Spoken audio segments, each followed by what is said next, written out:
I wasn't born a manipulator. I was made forged in silence, raised on performance, and trained to twist truth like thread between fingers.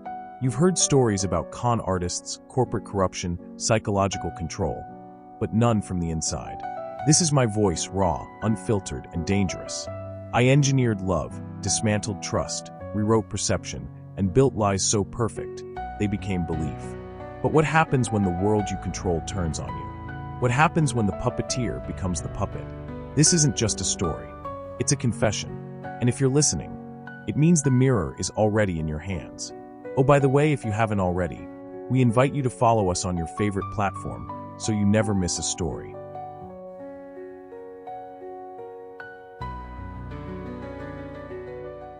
The origin of control. I wasn't born a manipulator. I was made. They like to say it's a choice, that people like me decide to lie, twist, control. But those people have never sat in a room where silence becomes the loudest scream, where a smile hides shadowed secrets, and true body intelligence is the only language that matters. I learned the art of manipulation before I ever knew how to spell the word. It started with my mother. She was beautiful, composed, the kind of woman who could command a room without speaking. But she wasn't real. I don't mean fake like makeup or forced laughs. I mean strategic. If my father raised his voice, she'd nod like a loyal dog. But later, I'd hear her on the phone, whispering softly, engineering stories with her sister about how to shift the odds. She taught me without meaning to, that cognitive psychology isn't something you learn in a textbook. It's something you inherit when the world doesn't offer safety, only leverage. I remember one night vividly. I was maybe 8. I broke my father's prized PS1 console, dropped it while trying to plug it in. I waited for the explosion, the belt, the chaos. But my mother, she crouched down to my eye level, placed a hand on my chest, and whispered, "It's okay. You'll fix this. Just don't tell him. Let me say it was me." That night, my mind raced like fire through dried leaves. Why would she take the blame? It wasn't kindness. It was control. She knew my father's anger, his predictable emotional patterns, and she used them like levers. I watched her stage a guilt act in the kitchen, hands trembling, voice cracking just right. He didn't yell. He didn't swing. He embraced her. And I stood there, invisible. Mind racing, I realized something. If you can understand what someone wants, fears, or expects, you can bend their reality. That was the first persuasion method I ever witnessed, not taught in school, but in the quiet war zone of our home. By 12, I was using body intelligence like a sixth sense. I'd study the group behavior of my classmates, who followed whom, who caved under pressure, who mimicked laughter to blend in. I started small. A swapped science report, a strategically dropped rumor, a fake apology that bought me freedom. No one saw it.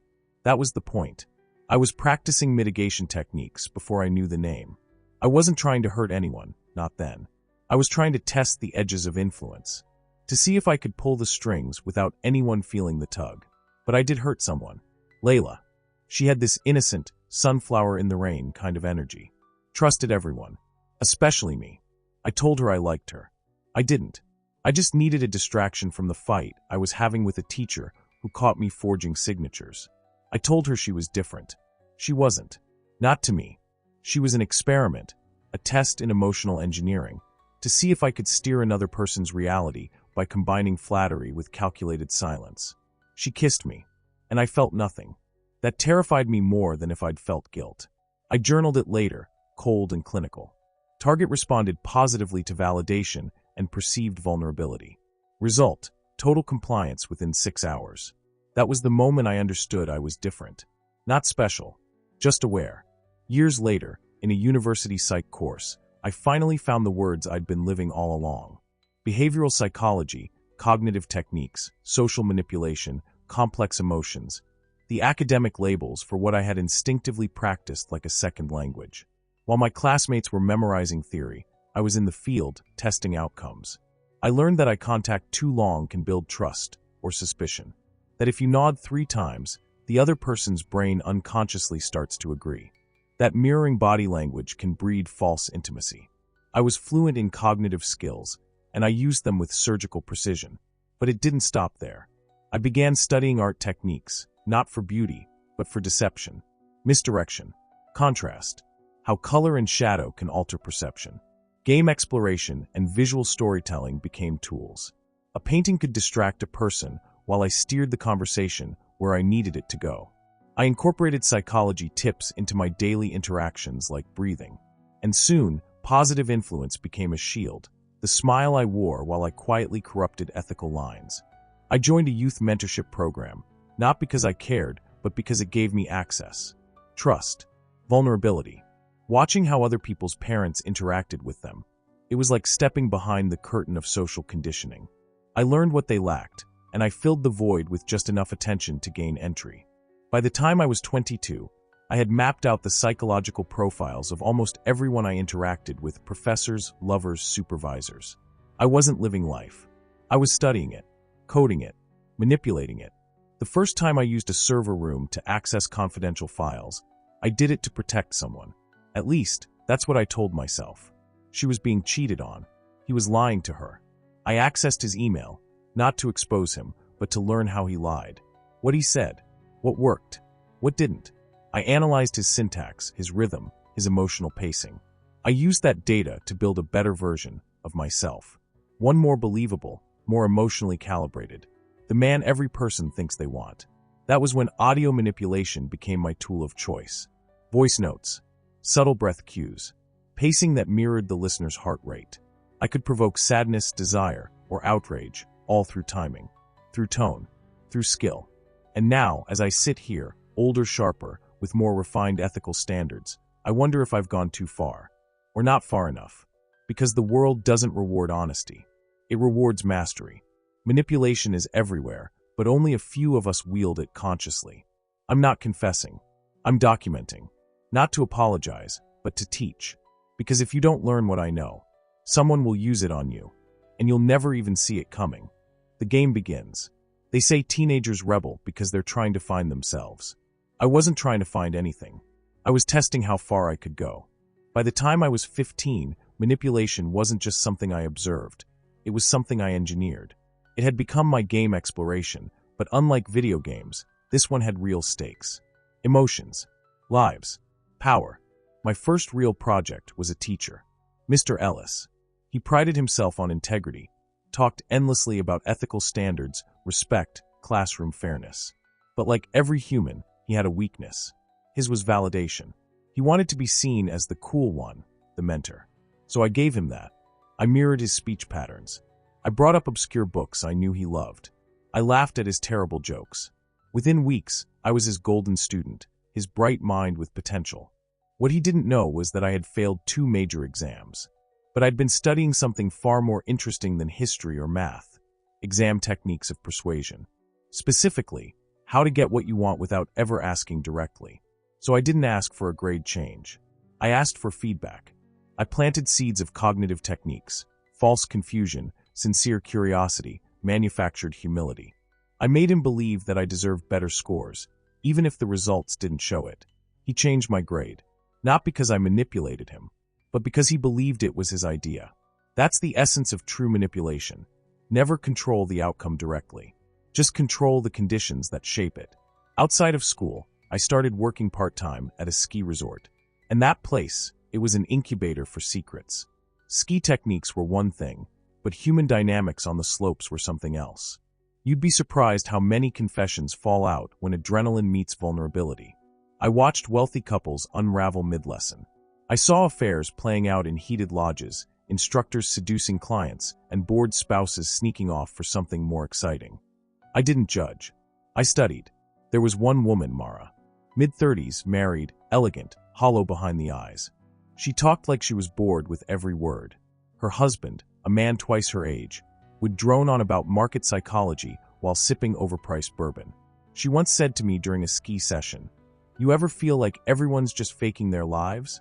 I replied without thinking, "No. I just help people fake it better." That was the moment she looked at me differently. And just like that, I became her therapist, her distraction, her escape, all without ever touching her. Social manipulation isn't always about sex or power or even gain. Sometimes it's about seeing someone so clearly they forget to guard themselves. At home, things were shifting. My father had left. My mother, she had become colder, efficient, brutal with her words, all her warmth distilled into sharp angles. She knew what I was becoming. She didn't stop me. Maybe she couldn't. Maybe she was proud. One night, I caught her on a call with someone overseas. I recognized the words immediately: offshore accounts, asset protection, restructuring liabilities. The language of the elite and the corrupt. I confronted her. She didn't deny it. She just said, "You're old enough now to understand the truth. The world isn't fair. It's engineered. The smart ones adapt. The skilled ones design the blueprint." That sentence lived in my bones for years. She gave me names. Access. A network of quiet manipulators, consultants, brokers, disbarred attorneys. I was 17 when I stepped into my first real con. It started with art exploration. No, not painting. Valuation. There's a game in the black market art world. Undervalued works flipped for tax havens, gallery bids rigged through whisper networks. I wasn't the artist. I was the bait. They called me the authentic story. Young, hungry, insightful. I gave lectures on emerging Afrofuturist symbolism in neo-expressionist visuals. It was bullshit. Well-delivered bullshit. But I learned how tools and tactics of language can reframe reality. And the buyers? They didn't want truth. They wanted something that made them feel clever. So I gave them that. I used NLP techniques to implant ideas. Notice how this painting feels heavier on the left? That imbalance, it represents political decay. Total nonsense. Sold for $62,000. And the worst part? I started to believe it myself. By 19, I had turned manipulation into an art form. But it wasn't just a skill. It was a shield. Behind it, I never had to feel anything real. No deep emotions, no guilt. Just control. Until Kai. He was the first person who saw through me. He didn't try to decode me, didn't ask questions. He watched. He was an audio engineer, obsessed with resonance and true body intelligence. How certain frequencies affect emotional responses. He used to say, "The voice is the most intimate betrayal of self. It never lies. It just vibrates the truth." He built a sound room in his basement, pure acoustic perfection. One night, we sat there, and he played a recording of me talking about my past. He had layered in subtle tones, manipulated the pitch, the silence. And when he played it back, I heard something I wasn't prepared for. Fear. Not in what I said, but in how I said it. There was hesitation behind my confidence. A tremor beneath my jokes. For the first time, I didn't feel like a puppeteer. I felt like a puppet. Kai turned to me and said, "You ever wonder if you're just mimicking emotions you never really learned?" It hit harder than any confrontation ever could. But I didn't answer. Because the game wasn't over. It was just beginning. Love is leverage. Love is a con. Not because it's fake, but because it's built entirely on perception. We think we fall for someone's soul, their heart, their truth. But really we fall for the mirror they hold up, the version of ourselves we think we see in their eyes. I learned that early, but I didn't just observe it. I weaponized it. Her name was Celeste. She wasn't my first relationship, but she was the first one that felt delicate. Like a porcelain sculpture wrapped in velvet lies. She was warmth and soft-spoken elegance, a woman who saw poetry in broken things. But I didn't fall in love with her. I fell in love with what she saw in me. She thought I was gentle, intelligent, soulful. She didn't know I had reverse-engineered every one of her preferences using psychology tips and NLP techniques I'd picked up in emotional pattern analysis. I curated my personality like an art exhibit, just enough mystery, a curated vulnerability, strategic listening. I reflected her values back at her so flawlessly that she thought we were meant to be. And maybe part of me believed it. But the manipulator in me? He was documenting the entire process. Celeste was a painter, an abstract artist who believed emotions couldn't be named, only felt. She'd tell me, "Don't explain yourself, just let your energy speak." And so I did. Only it wasn't my energy. It was her own, played back through body language mirroring, controlled silence, and rhythmic pacing. I became the emotional metronome of our relationship. Every time she felt insecure, I responded not with comfort, but reinforcement of her need for me. When she felt joy, I subtly shifted focus to shared experiences, making sure her happiness was tied to my presence. This wasn't love.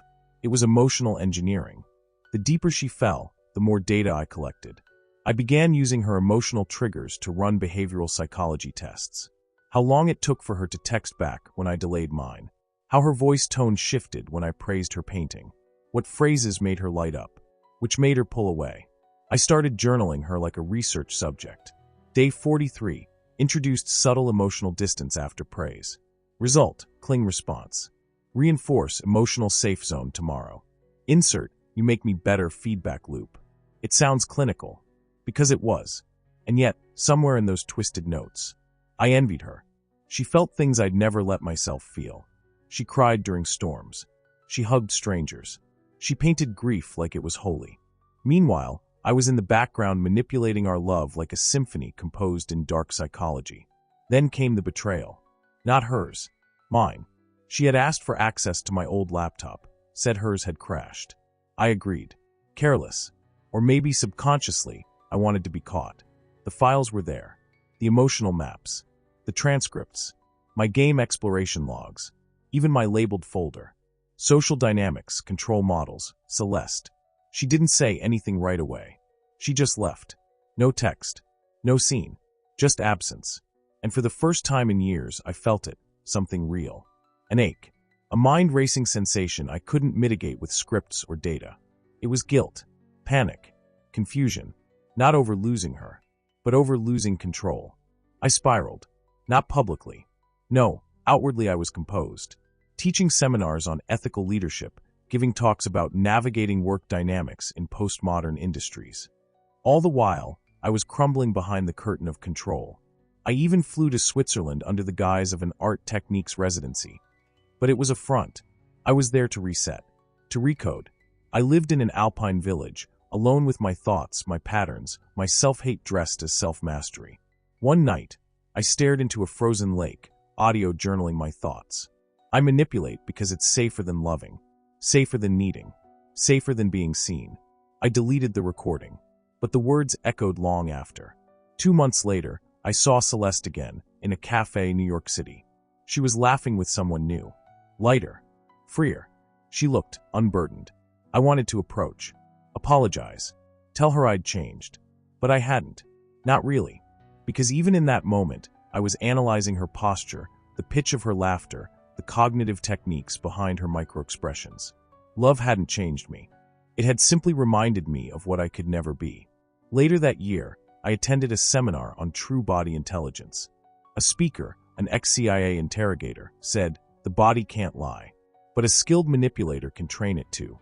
I disagreed, silently, because even if I could train my body, I couldn't change the fact that somewhere inside, something remained, hollow.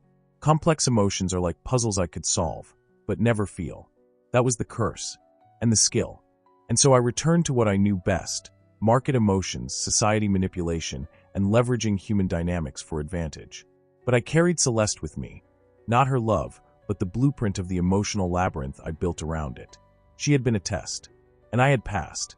But in passing, I had failed something greater, something I still didn't know how to name. The corporate mask. The corporate world rewards performance, but not necessarily truth. I learned that on my first day working as a junior analyst at a boutique consulting firm in Manhattan. The moment I stepped into that glass-slick lobby, all white marble, muted power tones, fake smiles, I understood I wasn't in a workplace. I was in a theater. Every person I met was performing, rehearsed pleasantries, overused jargon, handshakes just a little too firm. And it was perfect, because if the world was a stage, then I was the director. The mask I wore wasn't a disguise. It was a suit, custom-made in subtle gray, serious but forgettable. I liked being the quiet one. It let me study everyone else. Their work dynamics, their social habits, their emotional cracks. I didn't chase promotions. I anticipated them. I didn't argue in meetings. I asked questions that made other people contradict themselves. I became a mirror. And mirrors? They don't just reflect. They distort, when angled just right. My first real breakthrough wasn't a project. It was a person.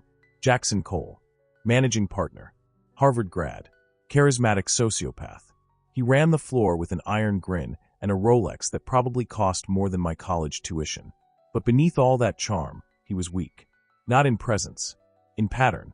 He liked control, liked to break people a little, then reward them. It created obedience, emotional dependency. I saw it immediately. He reminded me of my mother, only with better suits and worse self-awareness. So I let him win. At first, I made rookie mistakes. Missed a decimal in a report. Let him humiliate me in front of the team. Classic power dynamic induction. But what he didn't realize was that I was applying cognitive techniques in real time. I observed his body language in stress, his word choices under pressure, how his eyes flicked when he lied. Within a month, I knew what made him tick better than his own assistant did. That's when I began feeding him curated chaos. Leaked fake market reports. Slid hypothetical slides into pitch decks. Triggered his paranoia just enough for him to seek advice, my advice. I became his shadow brain. And when I saved him from an internal audit, a leak I had engineered using a burner account and a flash drive tucked behind the espresso machine, he promoted me. Said I was a sharp mind with street instincts. No one knew I had created the threat. Then offered the solution. From there, I expanded. Not upward, outward. The firm had clients, hedge funds, tech giants, oil conglomerates, all puppeteering public trust while building empires in the dark. I watched them manipulate market dynamics with the same persuasion methods I used in relationships. Fear, scarcity, and illusion of choice. They weren't evil. They were efficient. And I learned fast. I watched how they used ethical marketing to mask financial sabotage. How they ran shadow campaigns through shell companies, layered in offshore accounts, and encrypted communications. I listened. I took notes. I observed the entire machine, from corporate boardroom to legal loophole. And then I built my own. It started with one client, a luxury real estate mogul based in Dubai, obsessed with image control. He hired me off books to restructure perception. Translation: erase the digital trail of an illegal acquisition in the Seychelles. I used everything I'd learned, tools and tactics, dark psychology, AI-assisted noise generation, and server room sweeps. I manipulated metadata, fabricated board meeting transcripts, created a fake whistleblower, then discredited him. When it was done, the mogul wired $200,000 into an account I'd created through a Panamanian shell company. And that was the beginning of my shadow consulting firm. No name, no website, just results. People came to me when they needed the truth moved. But not all manipulation was digital. Some of it was emotional architecture. I'd walk into negotiation rooms and destabilize group cohesion before the meeting even began. A compliment here, a snub there, a question that made someone doubt their prep work. I used group behavior triggers to create subtle conflict between colleagues, splitting alliances before the pitch. I wasn't the most knowledgeable guy in the room. I was the most aware. That's the difference. Because true leadership isn't about authority. It's about being the one everyone subconsciously defers to, even if they don't realize it, especially when they don't realize it. Of course, not everything went clean. There was one case. London, a biotech firm accused of burying data on failed cancer trials. They wanted a narrative reset, a fresh frame, they called it. I staged a Celestial Insights media campaign, imagery of stars, fate, hope. I repackaged failure as a step toward divine discovery. The press bought it. Investors stabilized. The CEO gave me a $500,000 bonus and a painting of an eclipsed sun. But 2 years later, a whistleblower released the buried data. And people died. I felt nothing. Then I felt something. Then I drank until I didn't feel anything again. That was when I met Mia, an investigative journalist with a spine made of steel and questions like scalpels. She cornered me at a positive influence in market strategy panel I spoke on in DC, said my talk on mastering leadership sounded like a TED talk written by a con artist. I smiled, because she was right. Mia became a problem. She kept showing up in the places I worked, asking questions about my clients, digging into my offshore links. I could have manipulated her, turned the charm on, used all the cognitive skills I'd mastered. But I didn't. I admired her, which made her dangerous, because I wasn't used to admiring people, only using them. Eventually, I confronted her. Private rooftop, whiskey between us, the lights of the city below, like a constellation of secrets. "You're going to get hurt," I said. "No," she replied. "I'm going to expose you." I leaned in close, whispered. "What makes you think I haven't already written the article for you?" She paused, not out of fear, out of curiosity. And in that pause, I realized I had finally met someone I couldn't predict. Not fully. And that terrified me. The society experiment. There's a moment when every manipulator realizes they've outgrown the individual. The one-on-one lies. The targeted plays. The intimate cons.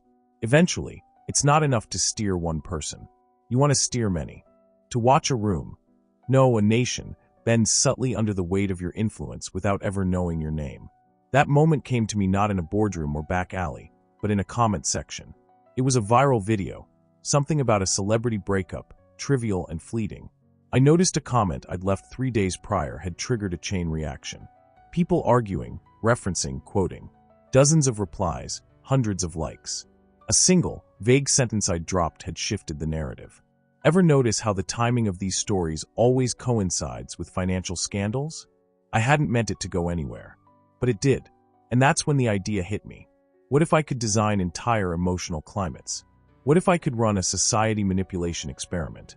I started small, created dozens of burner accounts across platforms, linked them through server room cloaking tools I bought off darknet forums, built personas. Each account had a tone, a belief system, a purpose, some angry, some empathetic, some neutral truth seekers. They weren't bots. They were extensions of my mind, and I used them to test market emotions and group behavior. I'd seed a theory, then contradict it from a second account, watch the crowd fight to resolve the tension.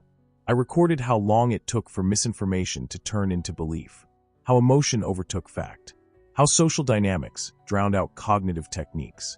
I called it the reaction cycle. Suggestion, disruption, polarization, anchoring. I created fake articles, distorted charts, even fabricated a leaked memo from a government official using audio manipulation and AI voice matching software. I didn't publish it on big sites. I uploaded it to fringe forums, conspiracy boards, and comment threads, the digital sewer systems where real ideas are born. Within a week, it had been referenced by a mid-tier podcaster. Within a month, a politician quoted it in a press conference. No one traced it back to me, but I was watching and learning. I called this phase celestial engineering, because people don't follow logic. They follow meaning, symbols, fears, stars. So I created narratives that felt spiritual, messages about fate, cycles, rebirth, control, and higher forces. Mixed just enough science with pseudo-wisdom to be unprovable but irresistible. People ate it up.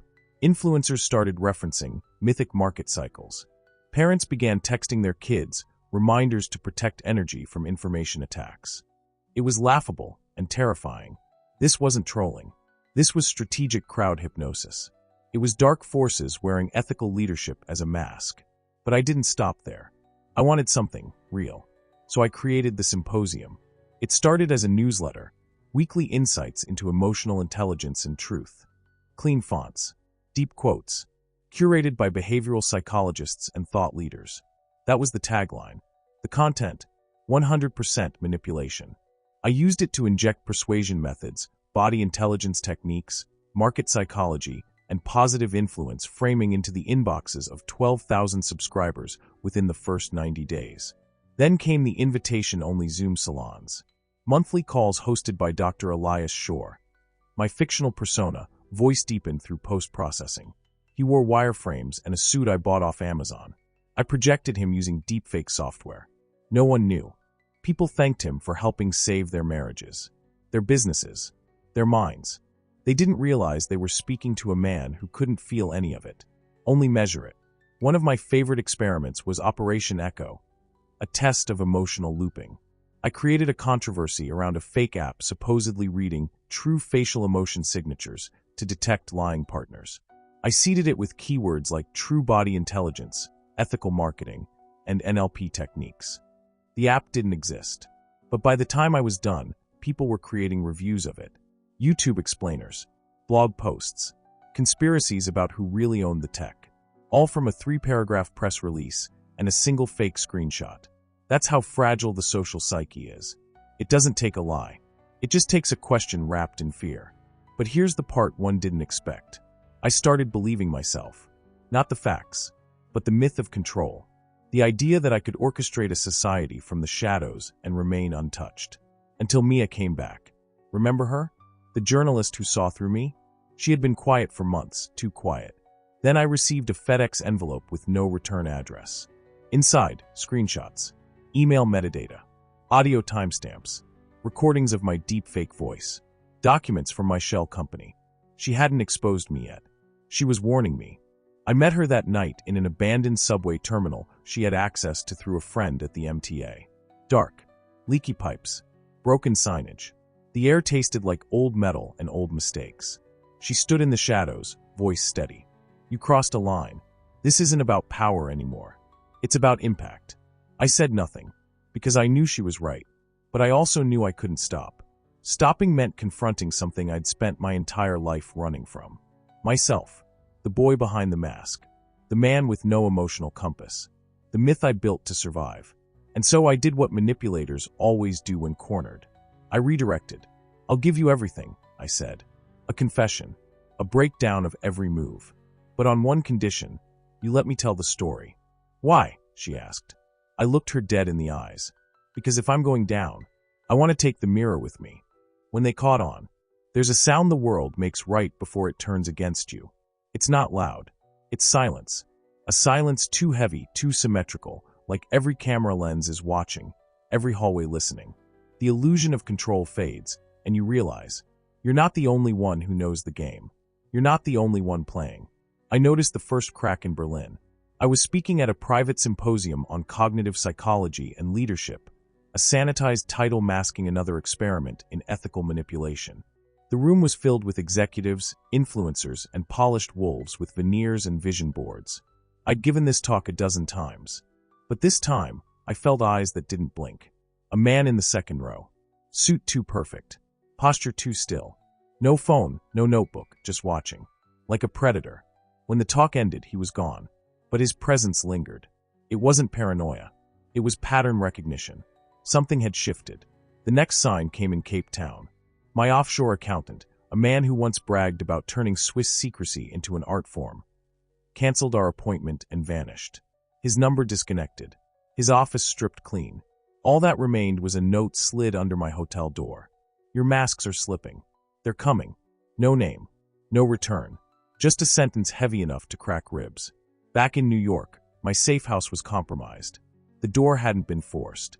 It had been opened, with a copy key, by someone who knew me. Inside, everything was rearranged. Not stolen. Just altered. A cup out of place. My passport on the wrong shelf. A sticky note on my mirror. "You taught us well." No signature. Just handwriting that looked eerily familiar. My hands trembled, but not from fear. From rage.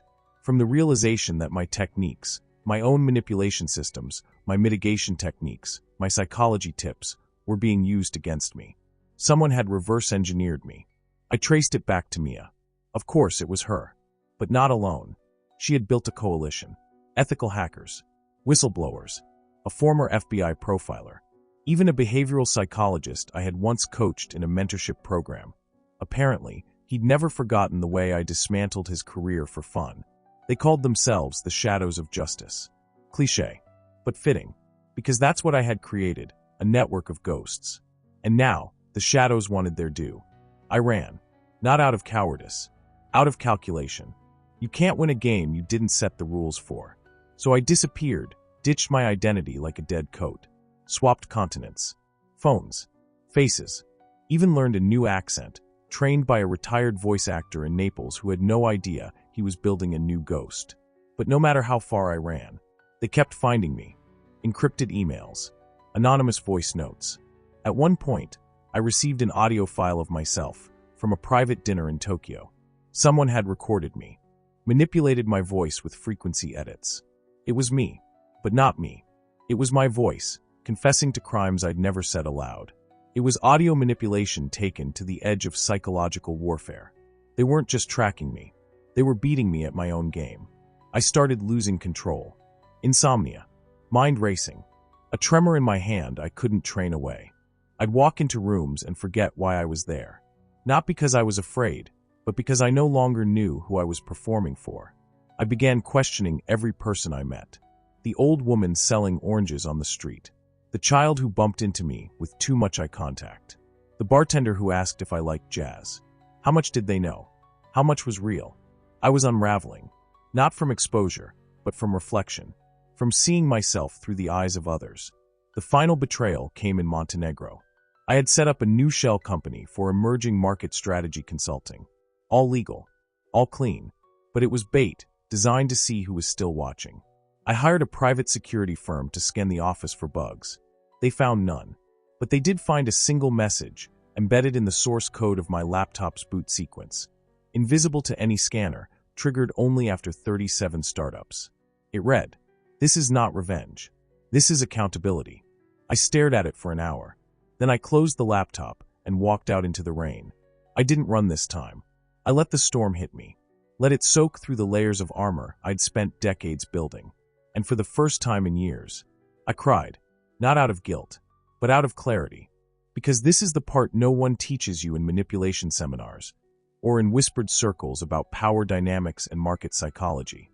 Eventually, you become the lie. So deeply that you can't remember what your real voice sounds like. And when someone finally holds up the mirror, it's not shame that kills you. It's the recognition. Shadows of justice. It's strange how quiet the end feels. Not cinematic. Not dramatic. Just still. The kind of stillness you can't manipulate. The kind that owns you. I always imagined I'd choose how the story ends, behind the wheel, with one last con, one final flourish. A master move. A legacy cemented in mystery. But now, I sit here in a locked room that's not a prison, not officially, but it might as well be. 4 walls. No windows. And the sound of my own voice echoing back from hidden recorders. I know I'm being watched. That's the point. Because this isn't punishment. This is presentation. And I'm the exhibit. They didn't come with handcuffs. They came with questions. Each one sharper than the last.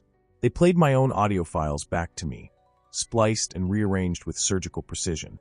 They called it a demonstration of audio manipulation ethics. I almost laughed. But I didn't. Because the woman leading the questioning was Mia. She didn't gloat. She didn't even look at me like I was a monster. She looked at me like someone who once hoped I could be more. That was worse. That was personal. "Why did you do it?" she asked. The question wasn't for the record. It was for her. I wanted to say it was about power, about mastering market psychology, about proving I could outthink society, that I could take tools and tactics and shape belief, reshape social dynamics, bend human emotions like light. But that would have been a lie. And I was tired of lying. So I told her the truth. I did it because I never trusted reality to be enough. There was silence after that. And then, she slid a file across the table. Inside were names. Victims. People impacted by the systems I distorted. Families bankrupted by fraud I disguised. Relationships ruined by emotional traps I authored. One man who overdosed after being publicly shamed by a narrative I helped fabricate. All in the name of persuasion methods. All in the name of control. I closed the file. And felt nothing. Then something. Then everything. They offered me a deal. Cooperate. Reveal the systems. The tech. The server room networks. The offshore aliases. Help build mitigation techniques to undo the harm I helped design. They called it reformation. I called it containment. A way to bottle the fire before it burns too far. So I agreed. Not out of guilt. But because for once, I wanted to create something that couldn't be manipulated. Not even by me. They assigned me a lab. Quiet. Remote. I spent 2 years building modules, training programs to teach ethical leadership, body language analysis, cognitive skills, and positive influence strategies. I dissected every dark psychology tactic I ever used and turned it inside out, naming it, neutralizing it, shining light where shadows once fed. I became the architect of my own undoing. I taught cognitive psychology in colleges under a false name. They called me Elias. Fitting. In Hebrew, it means the Lord is my God. Irony never dies. Still, I knew it was temporary. Justice never forgets. And eventually, neither does the public. The leaks came slowly, my face blurred in exposés, rumors of my identity floating through encrypted threads. They called me the architect, the mirror, the ghost with a voice. A cult following emerged. Some praised me. Some hunted me. Both were dangerous. So I vanished. Again. But this time, not to manipulate. To observe. I live small now. A village on the edge of somewhere forgotten. I fix fishing nets for old men who don't care about my past. I teach kids about art techniques and color psychology. Not for deception, but for expression. And sometimes, I feel human. Not always. Not fully. But enough. Because the truth, manipulators don't get redemption. We get distance. We get silence. And maybe, if we're lucky, we get to watch the world continue without needing to control it. This is my confession, not to absolve myself, but to warn you. Manipulation wears many faces: kindness, genius, beauty, trust. It teaches you to question others. But the real trick, it makes you forget to question yourself. So if you've made it this far, good. That means your mind is still your own. For now.